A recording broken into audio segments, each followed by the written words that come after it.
प्रारंभ पर आप सभी का एक बार फिर स्वागत है। स्क्रीन के दूसरे हिस्से में आइए स्वागत कर लेते हैं आज के हमारे मेहमान व्यालोक पाठक जी का। मैं पिछले वीडियो में भी मैंने कहा था कि इनका परिचय मैं नहीं कराता हूं, सीधे स्वागत और सत्कार करता हूं। नमस्कार। नमस्कार। प्रारब्ध के सभी दर्शकों श्रोताओं को मेरी तरफ से अभिवादन। जी दर्शकों, आज हम त्योहार के अगले दिन, कल एक त्योहार था, कल बकरीद थी। हालांकि कुर्बानी कई दिन चलती है, आज कुर्बानी का दूसरा दिन है। बकरीद इस बार एक नए अंदाज में सामने आई। हालांकि पेटा की दुकानें तो बंद रहती हैं, हर साल की तरह इस साल भी बंद रही। तमाम वो पाखंडी शुद्धतावादी जिनको कि होली में पानी बचाना होता है, हाँ, मांझे, मकर संक्रांति पे मांझे का विरोध करना होता है, और तमाम इस तरह की पेटाधारी न जाने किस फेटे में इस बार गुम थी। और ये उनकी रवायत हो चुकी है, जब भी ऐसा कोई मौका आता है जब उन्हें खुल के बेजुबानों के साथ अपनी जुबान मिलानी चाहिए तो वो फरारी काटते हैं। बहरहाल इस बार बकरीद जरा एक नए अंदाज में आई। ये हालांकि ये हुई बातें दोनों महाराष्ट्र के राजधानी मुंबई में हुआ है कि पहले तो मीरा रोड की एक हाई राइज बिल्डिंग में एक साहब 2 बकरे लेके चले आए। सोसाइटी ने मना किया, भारी विरोध हुआ। अच्छा, यहां सिर्फ सोसाइटी ने नहीं विरोध किया बल्कि बाकायदे प्रशासन की तरफ से भी बीएमसी ने 7,000 ऐसी जगहों को लाइसेंस दिए थे बाकायदा कुर्बानी के लिए, जहां वहां बकरों को ज़िबह किया जा सकता था। लेकिन फिर भी जिद तो जिद साहब, त्योहार तो त्योहार मनाने की आजादी, हर तरह की आजादी। सर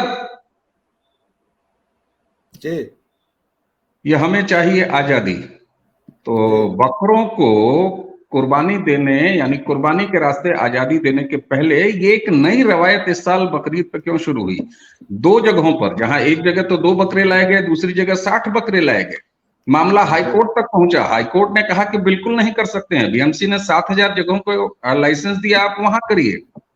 सर ये नया अंदाज क्या है बकरीद मनाने का? देखिए, ये नया अंदाज नहीं है, ये बहुत पुराना अंदाज है। अब्राहमिक जितने भी मजहब हैं उनमें से खासकर चूंकि इस्लाम बहुत ही एग्रेसिव रहा है और इस्लाम के बारे में ये कहा भी जाता है कि वह एक हाथ में कुरान और दूसरे में तलवार लेकर दाखिल हुआ था, वह एग्रेशन जो है वह नहीं छूटता है और वह आपको समय समय पर दिख ही जाता है। इसके लिए आपको उसकी साइकोलॉजी समझनी पड़ेगी समुदाय की, उस विशेष समुदाय की, और उसके साथ और भी कई सारी चीज़ों पर गौर करना पड़ेगा। लेकिन पहले बात मुंबई में जो हुआ और क्यों हुआ।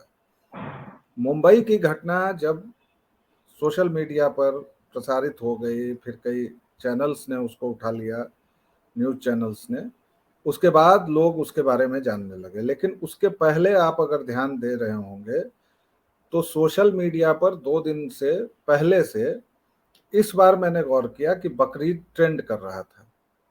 इससे पहले कभी ट्रेंड नहीं करता है।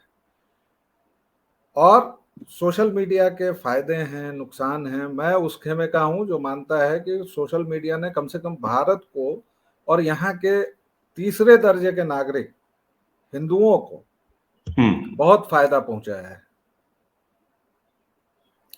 एक आपकी पत्रकार मित्र हैं, द लायर में लिखती हैं, द वायर वैसे उसका नाम है। उन्होंने तो खैर भारतीय मुसलमानों के लिए काला दिन, अफसोसनाक, यह कैसा दिन है कि वह शांति से अपनी उत्सव भी नहीं मना सकते। तो सबसे पहले तो यह ट्वीट देकर मुझे यही हंसी आती है कि शांति से उत्सव, और वह भी उस समुदाय का व्यक्ति कह रहा है जहां ये दोनों शब्द पर्याप्त विरोधी हैं। मुझे तो नहीं लगता कि 57 जो इस्लामिक देश हैं उसमें से कितने देशों का नाम फर्राटे से वह बीवी बोल पाएंगी जहां इस्लाम भी है और शांति भी है एक साथ। हमारे पड़ोस में देख लीजिए, पाकिस्तान में कितनी शांति है, जो कभी हमारा हिस्सा था, इसलिए थोड़ी बहुत शांति बची हुई है वहाँ और बांग्लादेश में। बाकी आप बढ़िए तो इंडोनेशिया में शांति नहीं है। मैं अभी सीरिया, यमन, इराक, ईरान, इन सब जगहों पर तो पहुंचूंगा ही नहीं। बहरहाल, तो यह जो हुआ मामला, बकरीद इसलिए भी ट्रेंड कर रहा था क्योंकि अब इस पार्टी ने भी, यानी तीसरे दर्जे के जो नागरिक हैं इस देश में, हिंदुओं ने पहले से मामला उछालना शुरू कर दिया है। जैसे कुछ लकड़बग्घे निकलते हैं तो वो पेटा वालों को बुला लेते हैं कि हाँ भाई पेटा वालों आओ, बकरीद पर क्या ख्याल है। या कुछ हमारे जो बॉलीवुड के सो कॉल्ड थिंकिंग एक्टर्स हैं, जिनका खून, जिनकी छातियों में दूध तभी उतरता है जब कोई हिंदू त्योहार आता है, जैसे जिशान अली हैं, या जिनको शिक्षित करना होता है तो केवल और केवल उनको हिंदू त्योहार ही दिखते हैं, जैसे आमिर हाजी अली हैं।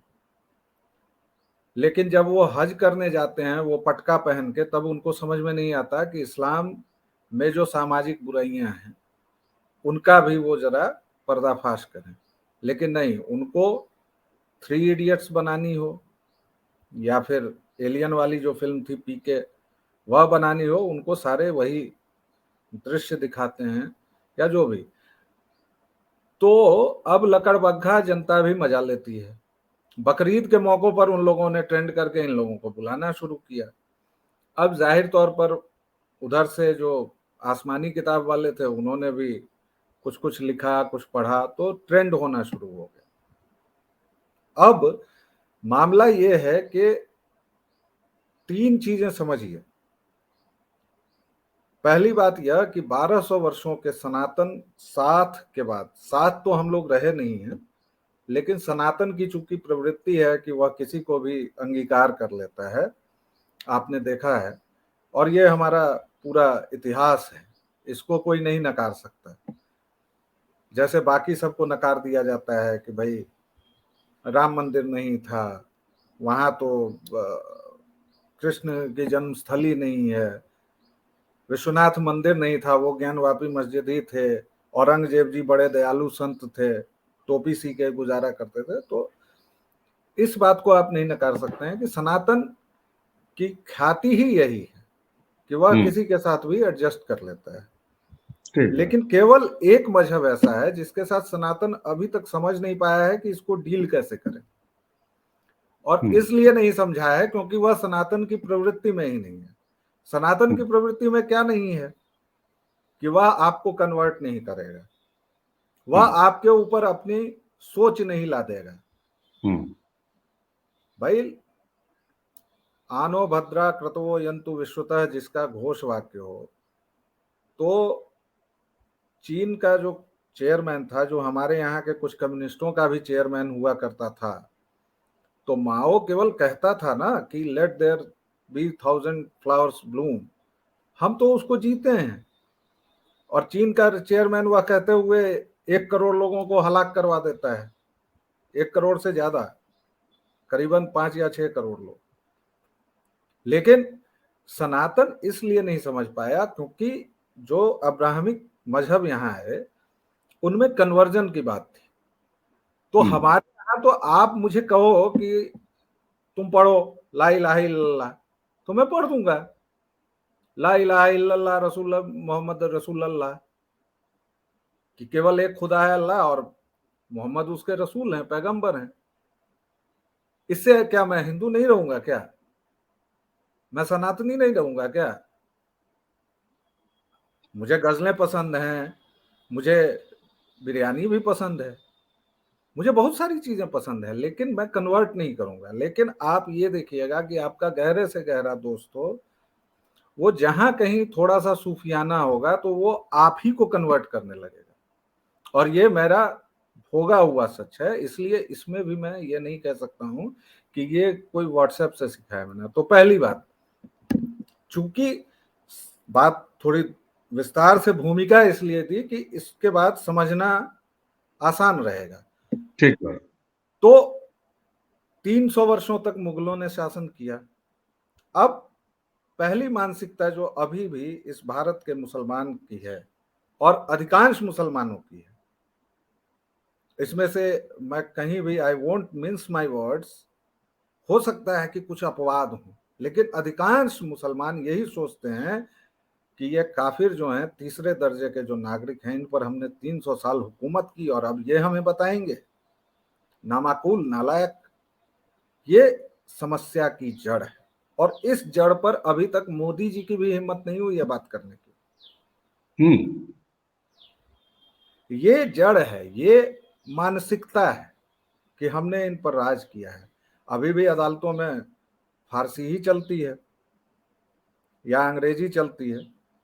पुलिस की तहरीर अगर आप पढ़ लें तो मुझे नहीं लगता कि मैं और आप उस तहरीर को समझ भी पाएंगे, जबकि हम लोग सो कॉल्ड पढ़े लिखे हैं।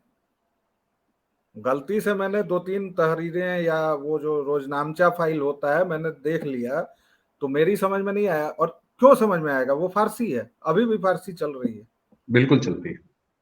तो पहली मानसिकता ये। दूसरी मानसिकता ये कि घेटों में रहते हैं। घेटों का अर्थ सबको पता ही है, एक संकीर्ण बस्ती, संकीर्ण गलियों दीवारों वाली जो बस्ती होती है, और उसमें ये लोग रहते हैं। दिक्कत यह है कि इनका दिमाग भी घेटोआइज हो गया है, ये उससे आगे नहीं निकल पा रहे हैं। और घेटों की एक खासियत ये होती है कि अगर वहां आप किसी एक को छुएंगे तो तुरंत भीड़ इकट्ठा होती है। और उम्मत का कॉन्सेप्ट है ही करेले पर नीम चढ़ा है। बिल्कुल। उम्मत मतलब कि जो भी इस्लामिक है या जो भी मुसलमान है वह मेरा भाई या बहन है, या जो भी है वह मेरा सगा है। राष्ट्र पीछे है। बिल्कुल। और इसके लिए ये सारी बातें जो मैं कह रहा हूं, इसके बाद आपको गालियां पड़ सकती हैं कि किसको बिठा लिया था, मुझे धमकियां मिल सकती हैं, मिलती रही हैं, लेकिन मैं यह किसी भी मंच से, किसी भी सभा से कहता हूं, क्योंकि ये प्लेन फैक्ट्स हैं। मैं बिल्कुल है। ये कोई बताइए, मुस्लिम ब्रदरहुड नाम के शब्द को, उसके अस्तित्व को, उसके शब्द के पीछे की सोच को भला कैसे कोई नकार सकता है? और इसीलिए मैं कह रहा हूं कि इसमें न तो बुरा मानने की बात है, न मुसलमानों की गलती मानने की बात है। गलती केवल एक है कि वो रिफॉर्म के लिए तैयार ही नहीं, और रिफॉर्म का नाम सुनते ही बिदक जाते हैं। जो बंदा मोहसिन उस हाई राइज सोसाइटी में होगा वह कम से कम 40,000 रुपए महीना किराया दे रहा होगा, क्योंकि वो मीरा रोड के 2 BHK फ्लैट में रह रहा है, तो 40,000 नहीं बल्कि 60,000 दे रहा होगा। बिल्कुल। यानी वो समाज के अपर स्ट्राटा में है। वो या तो कोई IT इंजीनियर होगा, या कोई व्यापारी होगा, या व्हाटएवर उसकी एक हैसियत होगी आर्थिक तौर पर, सामाजिक तौर पर, क्योंकि वह मीरा रोड की उस हाई राइज सोसाइटी में रह रहा है। लेकिन आप उसकी मूर्खता देखिए कि वह बकरे लाके अपने फ्लैट में रखेगा। अरे भले मानस, बकरे भी कोई फ्लैट में रखने की चीज है? कल को सारे हिंदू कहने लगे कि हम गाय को रखेंगे अपने फ्लैट में। और हिंदुओं की एक जो उपजाति है वह सुअर पालती है, वह अगर कहने लगे कि हम सुअरों को पालेंगे यत्र तत्र सर्वत्र, तब क्या मजा आएगा? ठीक भाई बात। पाखाना करते हैं, गंदगी फैलाते हैं, आपको हलाल करना है जानवर को, आपके लिए निर्दिष्ट स्थान है। मैं जो तीसरी बात कह रहा था कि चाहे कितना भी हो, वो जहालत का एक ऐसा पर्दा पड़ा हुआ है कि चाहे वो मोहसिन हो, वो बकरे ले जाने की जिद करेगा। RJ साइमा हो, वह कहेंगे कि यह इंटॉलरेंस की हाइट है। जब उनको बताया जाएगा कि बीवी ऐसा नहीं है, ये वाली बात है। और वो जो जय श्री राम के नारे लगाए गए वो इसलिए कि मोहसिन भाई ने वीडियो बनाना शुरू कर दिया और कहा कि मेरी मॉब लिंचिंग हो रही है। तो आप वीडियो में साफ साफ सुनेंगे कि ठीक है भैया मॉब लिंचिंग हो रही है, देखिए ये लोग झूठ बोल रहे हैं। तो उनको फिर पुलिस को बुला के, और तब बड़ी झूमा झटकी के बाद, एक अकेला आदमी है सोच लीजिए आप, और पूरी भीड़ है। कोई सनातनी, कोई हिंदू ऐसा नहीं कर सकता, क्योंकि वह एग्रेशन हमारे पास है ही नहीं, वह उम्मत की ताकत आपके पास है ही नहीं, वह घेटोआइजेशन ऑफ माइंड आपका है ही नहीं। ये बात RJ साइमा वही नहीं रुकी, उन्होंने बाद में कहा कि यह किस कानून में लिखा है कि मैं अपने घर में बकरे नहीं पाल सकती? अरे किसी कानून में नहीं है भाई। आप बकरे लाइए, कल को दुम्मा ले आइएगा, ऊंट ले आइए, कानून तो यह भी नहीं है कि आप कपड़े पहन के रहें। हाँ, सार्वजनिक अभद्रता का एक मामला है शायद आईपीसी में। आईपीसी में है, ऐसा है। दिगंबर मुनि तो नग्न रहते हैं ना, आप भी रहने लगिए, क्या प्रॉब्लम है? नगा साधु नग्न रहते हैं, आप भी रहने लगिए। हम्म। इस तरह से, ऐसी तर्क से, शक्ति से, ऐसे तर्कों से समाज नहीं चलता, देश नहीं चलता, दुनिया नहीं चलती। लेकिन जो जहालत है वह 48-49 डिग्री गर्मी में भारतवर्ष में बच्चियों को काले कनात में भी ढकेगी। वहां भी उनको आजादी चाहिए, और वह आजादी भी स्कूल में चाहिए। आप कोचिंग इंस्टीट्यूट में पढ़ रहे हैं, वहां आप नमाज पढ़ने लगेंगे। बिल्कुल सही बात है। आपने आपने मजाक बना रखा है, आप अपने मजहब का मजाक बना रहे हैं साहब। यहाँ भी आलोक जी, जी, एक दो बातें अगर मैं जोड़ूं, आपने जब कहा कि बिल्कुल बिल्कुल। तौर पे अरब से चला इस्लाम और भारत जैसी जगह पे आ गया, अरे साहब जरा कोई ये बता दे यहाँ कौन सी पानी की इतनी भारी कमी है भाई, कि वो टोटीदार लोटा आप उठा के अभी भी उससे वजू बनाते हैं?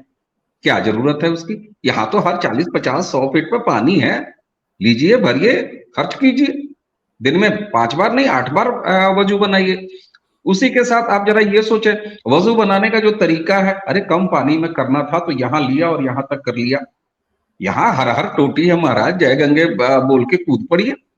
लेकिन नहीं, दरअसल ये एक ऐसा जिसको आप घेटो संस्कृति कह रहे हैं, संभवतः यही वजह है कि इनका एक घेटो के रूप में रहना, और लगातार अब तक 60 65 70 साल होने को आए, जिन पॉलिटिकल पार्टियों ने इनका लगातार अपने सरकारों के लिए इस्तेमाल किया, वो भी ये चाहती थी कि जब एक घेटो में रहेंगे, ये घेटोज बने रहेंगे, तभी शायद एक वोट बैंक के तौर पर भी ये एक्टिवेट होंगे। भाई बस्ती में घुसा, एक आदमी ने कहा फलाने को वोट करना है, और पूरी घेटो बस्ती निकली और एक जगह जाके वोट कर दी। तो जहालत का ये आलम है। अच्छा, मैं जरा सा, आपने तो बड़ा अच्छा खाका खींचा, लेकिन मैं जब ये कह रहा हूं कि इस बार का अंदाज बकरीद में ये जो दो उदाहरण निकल के आए, एक वो मीरा रोड का उदाहरण आया, दूसरा जो है आपके जो नथानी बिल्डिंग वाला जो उदाहरण आया, ऐसे उदाहरण इससे पहले के कुछ सालों में देखने को नहीं मिले हैं। ये पहली बार है। आपने उसको साफ कहा कि सोशल मीडिया का दौर है, लोग भी थोड़े से, समाज, मैं कह रहा हूं लोग नहीं, समाज थोड़ा सा संचेतना आई है, तो लोग इन बातों को गौर कर रहे हैं। लेकिन जिस तरीके से बचाव में अरफा खानम उतर आती हैं, ये वही बीबी हैं जो सार्वजनिक मंच से ये भी कहती हैं कि हमने स्ट्रेटजी बदली है। तो क्या इस तरह के दो उदाहरणों का सामने आना बकरीद के ऐन मौके पर, ये भी किसी बदली स्ट्रेटजी की तरफ कुछ इशारा करता है क्या? नहीं, आरफा तो शाहीन बाग की कॉन्स्पिरेटर ही रही थी। और आरफा ने तो वहां कहा था ना कि जब तक हमारी पूरी ताकत न हो जाए हम्म। तब तक हमें शांत रहना है। वो तो बड़े प्यारे ढंग से बोलती हैं ना, शब्दों को चबा चबा कर। तब तक हमें अपनी स्ट्रेटेजी बदलनी पड़ेगी, और तब तक हम अपनी स्ट्रेटेजी ऐसी रखें कि इन लोगों में घुल मिल के रहें। ऐसे ही वाक्य थे। अगर कोई मुकदमा चलाएगा तो मैं पहले ये साफ कर दूं कि भाई ऐसा उनका भाव था, और एग्जैक्ट शब्द भी कुछ ऐसे ही थे। ऊपर नीचे क्रम मैंने किया है। स्ट्रैटेजी बदली है, सारा कुछ बदला है। दिक्कत यह है कि पहले प्रतिरोध नहीं होता था, हम्म। अब प्रतिरोध होने लगा है। तो अब इन लोगों के साथ बहुत सारी समस्याएं होती हैं। जैसे ठीक है। ये बारहा कहते हैं, आप देखिए, मैं बार बार सबको एक झाड़ू से, हालांकि मैं जनरलाइजेशन के बिल्कुल खिलाफ हूं कि आप सबको एक झाड़ू से नहीं आंक सकते, लेकिन मैं बार बार ये बात कह रहा हूं कि चाहे वह इनका कलाकार हो, चाहे वह इनका सो कॉल्ड बुद्धिजीवी हो, इनका मतलब मुस्लिमों का, हम्म। चाहे वह लेखक हो, आप असगर वजाहत की भाषा देखिए, आप जावेद अख्तर की भाषा देखिए, आप बीवी आरफा खानम की देखिए, आप बीवी साइमा की देखिए, ये सब की सब ठीक एक जुबान बोलते हैं। और वो जुबान इसलिए बोलते हैं क्योंकि वो जुबान ही इनको सिखाई जाती है। जैसे जो इनका सबसे बड़ा लिबरल है, वह ये बोलेगा इस पूरे प्रकरण पर कि अरे भाई उसमें तो करने की जरूरत नहीं थी, ऐसा कुरान में भी नहीं लिखा हुआ है। ठीक, कुरान में नहीं लिखा हुआ है मतलब तभी आप इस बात को मानेंगे, और अगर कुरान में लिखा होता तो आप क्या करते? तो आप मतलब घर घर के सामने कत्ल करेंगे जानवरों का। और फिर कुरान में और भी बहुत सारी बातें लिखी हैं काफिरों को लेके, फिर इसका बहुतेरी मतलब, बातें लिखी हैं। फिर इसका मतलब वो आप मानते हैं? और जवाब ये बिल्कुल है। आपसे इनसे इनसे पूछा जाना चाहिए। और मजहब का मतलब ये नहीं है कि आप दूसरे के लिए स्पेस नहीं देंगे।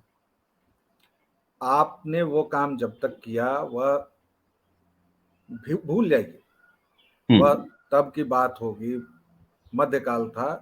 क्रूसेड 200 वर्षों तक चला।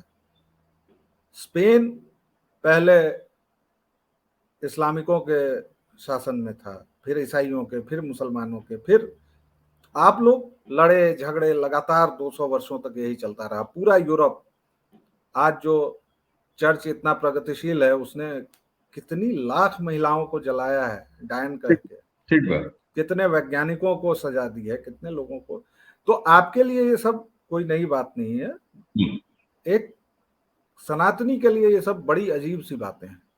ठीक है। अच्छा, क्योंकि यहाँ यहाँ ब्यालोक जी, अगर मैं ये कहूँ, आप जब कह रहे हैं कि सनातनी के लिए यानी समाज के लिए एक बड़ी बात है, और संभवतः यही वजह थी कि समाज ने इस पर रिएक्ट किया। लेकिन ये मामला अब यहाँ पर जुडिशरी का भी तो आ जाता है। जब मुंबई हाई कोर्ट ने साफ तौर पर मना कर दिया था, तो ऐसे लोग जो हिमायत करते हुए आते हैं, चाहे वो ये आरजे हों या अरबा खानन जैसे लोग हों, और बहुत सारे लोग इस बार बोल नहीं पाए, देर सवेर वो भी बोलेंगे। तो क्या इसका मतलब है कि कोर्ट के ऑर्डर्स का भी उनको कोई, भारत के जुडिशियल का भी कोई सम्मान नहीं है? ये जब नहीं दम है, भर अब हम कोर्ट का सम्मान करते हैं, नहीं तो है, बिल्कुल ये खुलापन क्या है? नहीं, बिल्कुल सम्मान नहीं है। और यही बात मैंने उस समय कही थी जब तीन मानसिकताएं समझने की। पहला है शासक प्रवृत्ति की, दूसरा घेटो मानसिकता, और तीसरा माई वे ओनली और हाईवे। हम्म। सारी दुनिया को एक रंगा करने की जो प्रवृत्ति है वह न्यायालयों में कभी विश्वास नहीं रखती है। और ये आप देख चुके हैं, बार बार देख चुके हैं। असदुद्दीन ओवैसी के भाई ने कहा है कि 15 मिनट के लिए पुलिस हटाओ, दिखा देते हैं।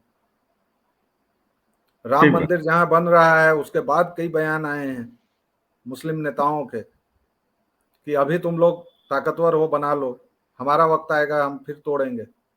ये कहा हुआ है, रिकॉर्डेड है। तो ये तो भारतवर्ष है ना। और न्यायालय में भी इनको शाहीन बाग में जब दी जाएगी कि भाई हो गया, चलो आगे चलो, तब भी ये नहीं मानेंगे। जब ठीक है। बॉम्बे हाई कोर्ट कहेगा, जब सड़कों पर नमाज रोकी जाएगी, इन इनका सीधा सा प्रकरण ये है कि हम जो भी कह रहे हैं, जो भी कर रहे हैं, क्योंकि मैं बार बार कहता हूं कि इसका एक ही उपाय है। इनके समाज से ऐसे लोग, और अब काफी लोग ऐसे आ रहे हैं, आप यूट्यूबर हाँ हाँ, में काफी देखते रहे, आप काफी देखते रहे होंगे कि एक्स मुस्लिम्स के नाम से कई सारे यूट्यूबर्स आ रहे बिल्कुल, हैं। बिल्कुल आ रहा है। ईरान में लोग सड़कों पर उतर रहे हैं। और ये पर्दा क्योंकि बहुत दिनों तक आप जब्त करके नहीं रख सकते।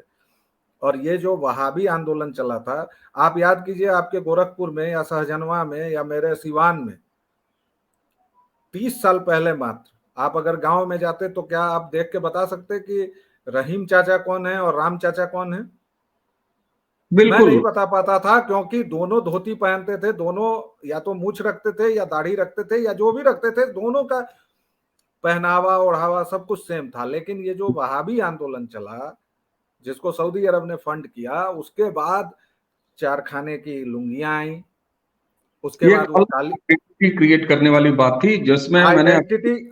हाँ, जो मैंने थोड़ी देर पहले आपको गिनाया कि वो टोटीदार लोटा उसी तरह से नहीं, यहाँ मौजूद रहना, तो है ना? वो आइडेंटिटी पॉलिटिक्स जब शुरू हुई, बिल्कुल।